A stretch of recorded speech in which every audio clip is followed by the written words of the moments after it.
Здравейте, добре дошли в канала ми. Днес ще приготвим пълнена тиква с крем карамел, за което си приготвих тиква, която е около 2 кг. Изчистих хубаво от вътрешността и разтопих на котлона 4 супини лъжици захар до получаване на хубав карамелен загър и изсипвам на дъното на тиквата.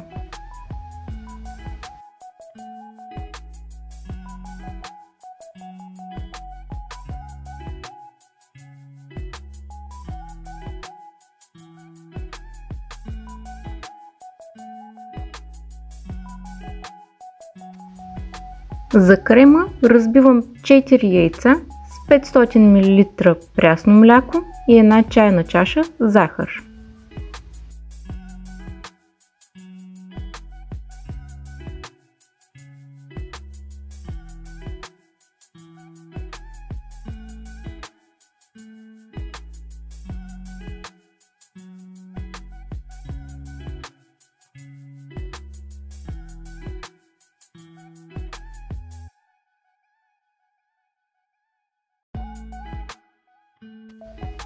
Пълня тиквата с готовата смес и похлупвам с капачето.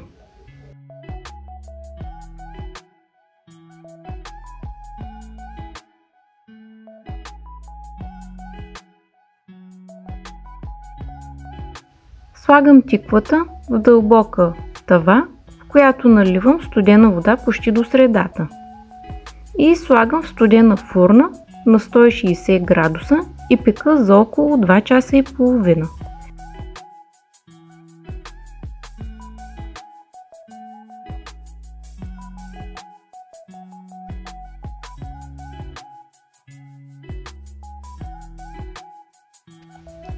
Ето и изпечената тиква.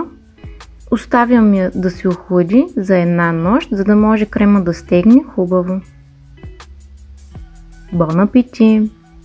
Ако видеото ви е харесало, не забравяйте да се абонирате за канала ми.